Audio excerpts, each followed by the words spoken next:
Yo Nahima ya boti Umatun nadibde basni baranati Yo beitan Nahima ya boti Umatun nadibde basni baranati Ijjachun dadhabne ijjanne nabanne midhaan mana guutee beeloyne agabne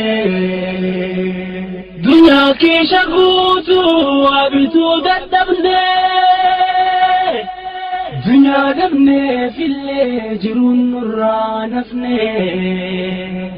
Roba dachii jiisee midhaan keenya gugee akka jiidhaa nyaanne kokkee nu dugugee kafee nu dheeysee gadinne nu siiqee kan feene nu jaare kanu jaarre diigee waan hima wallaalle waanii bara kanaa Takkai mudanne warakko akkana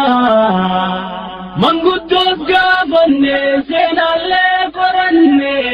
baasa tabarana